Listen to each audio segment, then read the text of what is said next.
Outliers by Malcolm Gladwell. Chapter 1, The Matthew Effect. Malcolm talks about a series of findings all through the first chapter. Interestingly, he argues that our perception of success is profoundly wrong. He explains a unique statistic that describes the selection procedure of the Canadian Hockey League. While everyone thinks that success depends upon factors such as talent, intelligence, hard work and lifestyle, Gladwell states that an individual's success depends heavily on external factors.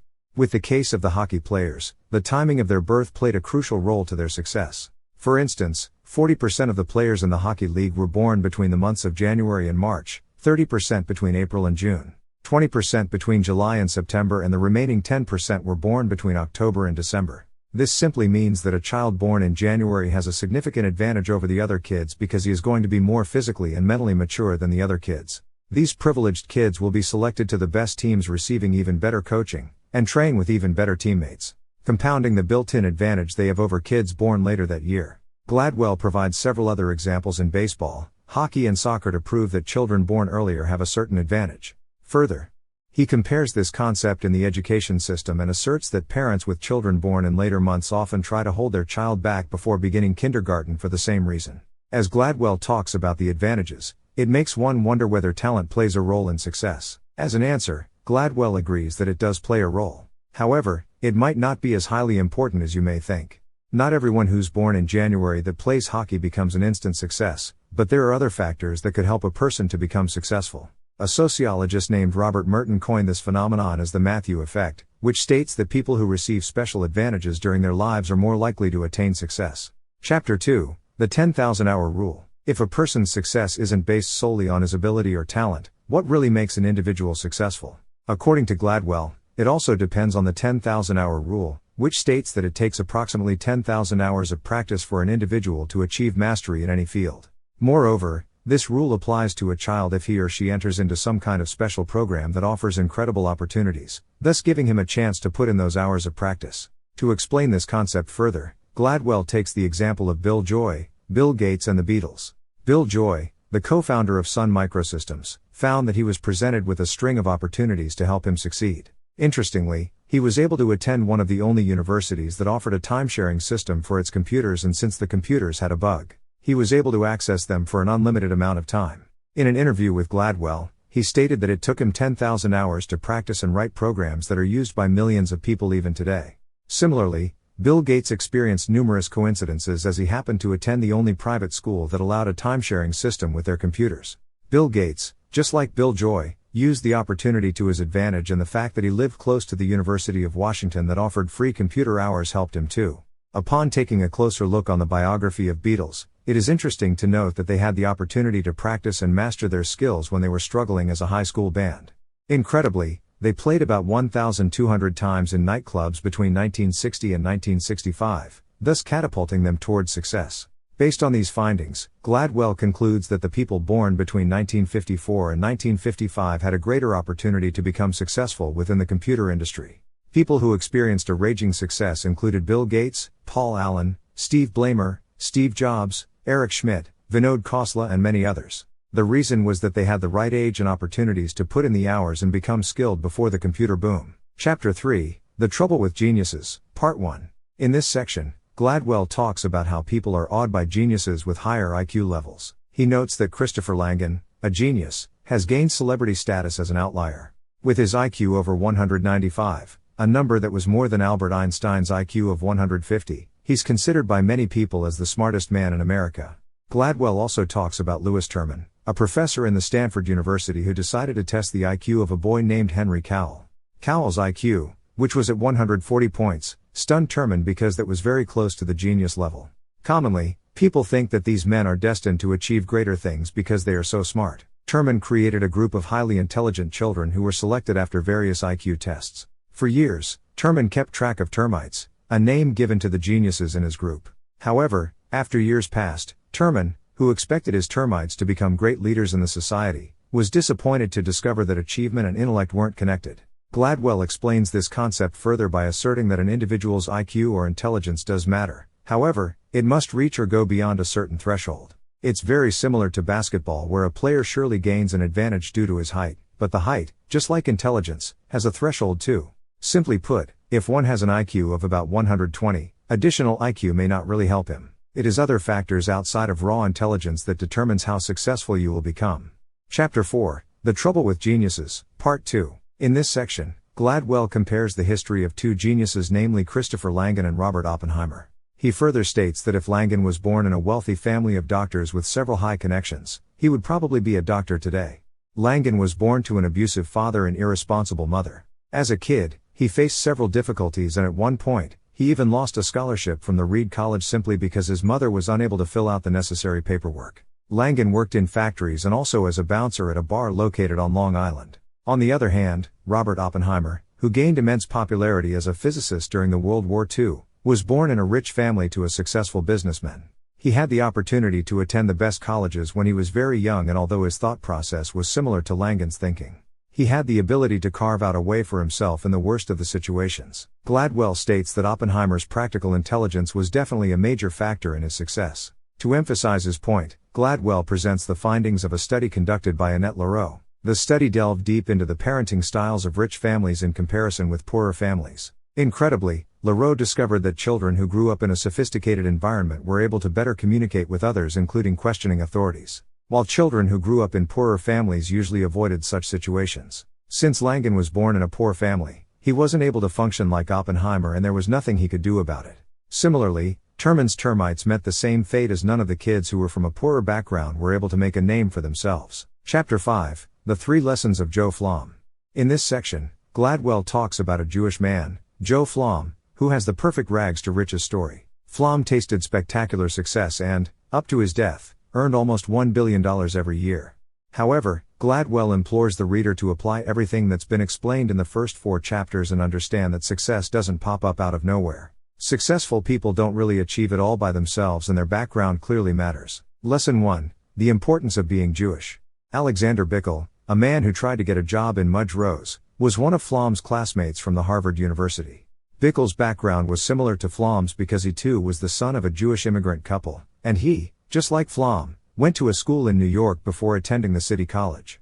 However, he was denied a job in Mudge Rose since the senior partner felt that their firm would face limited possibilities of growth if they were to hire a boy of his antecedents. Therefore, Flom and Bickel found jobs at other undesirable firms with less work. However, with a twist in fate, these jobs, including litigations and hostile takeovers, suddenly became amazing opportunities when the industry experienced a major boom in mergers and acquisitions. The best part was that their undesirable jobs were suddenly something everyone wanted to do, and so, Bickel, Flom and others were in a perfect position to exploit the situation to their advantage. Lesson 2, Demographic Luck. Gladwell talks about the interesting story of Maurice Janklow, a son of a Jewish immigrant couple. He attended the Brooklyn Law School way back in 1919 and bought a writing paper firm, and it appeared like he was about to make it big. However, the business failed and Maurice struggled, but his son Mort Janklow went on to amass a fortune when he conducted business with Cox Broadcasting. Gladwell compares the stories of both the father and son and states that the timing of their birth played a key role in their success. While Maurice bought the business when the U.S. was almost on the verge of the Great Depression, Mort, who was born in the 1930s, was perfectly poised to take up good education and become a successful lawyer. Gladwell declares that the 1930s was perfect for aspiring lawyers, just like it was for the software programmers who were born in 1955. Lesson 3, The Garment Industry and Meaningful Work. In this section, Gladwell explains how Jews were unlike any other immigrants. He talks about Louis Borgicht, an immigrant from Poland, and Regina Borgicht, an immigrant from Hungary. Once the couple realized that there was a solid demand for clothes in New York, Louis began manufacturing aprons at home while Regina assisted in selling them on the streets. The couple couldn't own their own land in Europe, but they were experienced and knew how to live in big cities.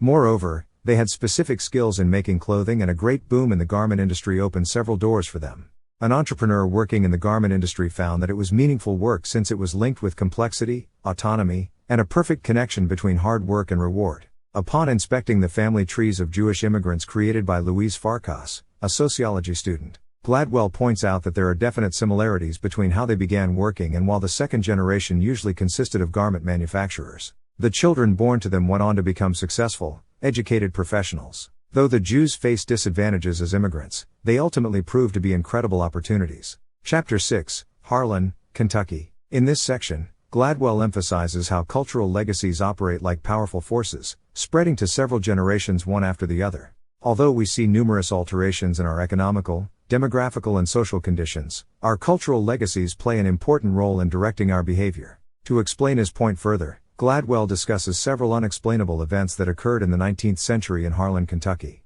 The Harlan County, situated on the Cumberland Plateau, was founded by about 8 families that existed in the British Isles. After a period of time, 2 families fought with each other, and what had started as a small fight in poker turned out so violent that people were killed in the dozens after several brutal attacks. Interestingly, this was only one among several other feuds that were occurring all over Kentucky at the same time. So, how do you explain this phenomenon? As an answer, sociologists address that several original inhabitants from England, Scotland and Northern Ireland believed in the culture of honor, which stated that they had to prove themselves to be strong and valiant. In other words, their honor and reputation were most important for the herdsmen. In another study conducted by Richard Nisbet and Doy Cohen at the University of Michigan, several students who were about 18 to 20 years old were subjected to a myriad of insults before they returned back to their classrooms. The reactions displayed by the students were measured by taking a closer look at their facial expressions, hormone levels in saliva, handshakes and other factors. Astonishingly, the results displayed that the students hailing from the southern states were absolutely furious, and researchers attributed this to their cultural legacy. In addition, there were evident differences in the reactions of these students when compared to others from different regions. Chapter 7. The Ethnic Theory of Plane Crashes. The concept of cultural legacy goes further beyond a feud that occurred in the Harlan County.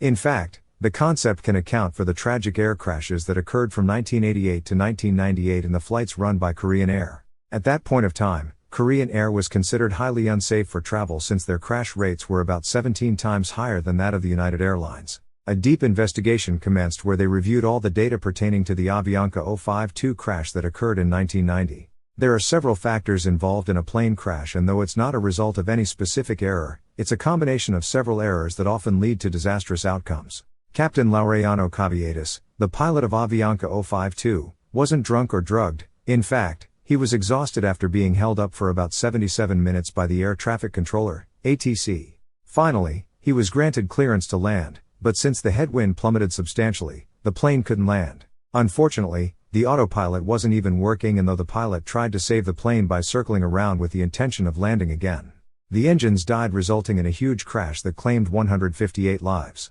He had simply run out of gas. This information makes one question as to why the plane crashed even when both the pilot and first officer were aware of the fuel shortage. At this point, Gladwell presents a transcript of the conversation that was retrieved from the black box, and it's quite obvious that the primal reason for the crash was the first officer's inability to communicate effectively in such a catastrophic situation. Upon further investigation, it was found that Klotz, the man supposed to communicate with ATC, had engaged in mitigated speech, a term used by linguists to describe people who have a tendency to cover up or sugarcoat things. In the airline industry, pilots receive a lot of respect and have the ability to command others in undesirable situations, but Klotz, who was a first officer, had problems communicating the exact message when the plane was about to crash. You would expect frantic activity in the cockpit in such frantic situations. But incredibly, there was a lot of silence in this event, and Klotz never told the ATC that they would crash if they weren't given immediate attention.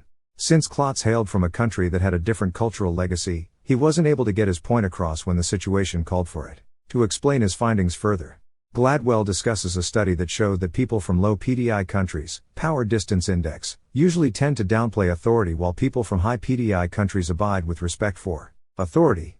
In other words, Klotz, who was from Colombia, a high PDI country, couldn't downplay the authority of the officer in ATC and thus headed to a fatal crash. Fortunately, Korean Air realized where they went wrong when their pilots were using the same mitigated speech patterns, thus failing to communicate.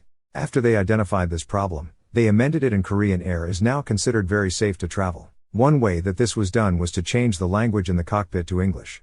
Compared to Korean, where you can speak in 4 different forms depending on the rank and politeness of the person you speak to, English is a language with lower power distance. An informal tone is crucial in emergencies, where communication needs to be quick and without any misunderstandings. Chapter 8, Rice Paddies and Math Tests. Gladwell states that Asians are generally more adept at mathematical calculations than other Westerners. For example, if a group of people had 20 seconds to memorize the number 4, 7, 8, 5, 9, 6, 7, most Chinese people would usually get the entire sequence right, whereas only 50% of English speakers would be able to report the numbers aloud in a proper sequence. Why? Well, since humans can memorize information in just a span of 2 seconds, and since Chinese numbers are shorter, they have an advantage. Moreover, Asian children generally learn counting at a very tender age, and since their languages are constructed differently, it makes it easy for them to grasp numbers. Gladwell then talks about how rice cultivation had a major effect on the cultural legacy of China.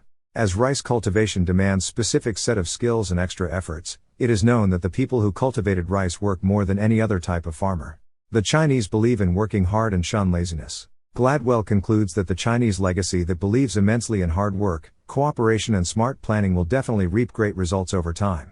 Mathematics is not dependent on talent, but it is dependent on the individual's persistency. Therefore, Asians are well adept to it from their cultural legacy. A research conducted by Erling Boe states that there is a direct link between countries and math rankings on the TIMSS, a test used to evaluate academic achievements between countries.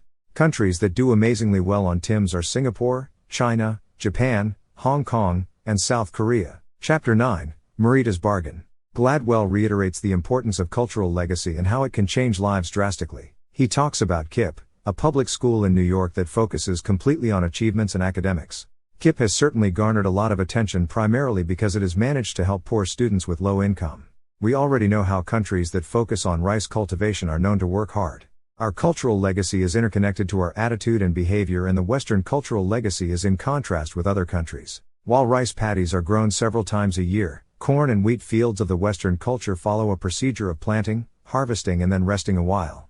Interestingly, this trend can be seen even in Western educational systems where the number of working days in a year is only about 180, which is much lower than schools that run for 220 days in South Korea or 243 days in Japan. Carl Alexander, a sociologist, noticed a fascinating pattern among children in Baltimore. He noted that there was a considerable gap between children hailing from wealthy families and other kids who were from poorer families. What's more interesting is that he found this gap in their achievements only after the summer vacations, which meant that while the rich kids ameliorated their skills during summer, the poorer kids relapsed. Gladwell states that the schools in Western countries should increase the number of working days just like KIPP. For instance, students in KIPP attend school right from 7:25 a.m. to 7 p.m. on weekdays and from 9 a.m. to 1 p.m. on Saturdays. During the summer days, school was held from 8 a.m. to 2 p.m. consistently. They follow the Asian structure where students work hard from dusk to dawn, thus becoming highly disciplined. Needless to say, the students also receive a lot of attention from their teachers, and though at least 80% of poor children enroll into schools, students in KIPP get a head start to achieve something in their lives. Conclusion, a Jamaican story. In this section, Gladwell talks about his own rags to riches story where his grandmother, a Jamaican slave, was taken by William Ford as a concubine. Gladwell tracks his history back to his mother, who became a prominent writer in Canada. He also states that there were several opportune events that shaped their family's success. Truly, Gladwell has been able to completely transform the way success is perceived by most people. An outlier is one who has the ability to snatch golden opportunities and carve his beautiful future. As a conclusion, it is safe to say that success is a combination of hard work, opportunities, and talent.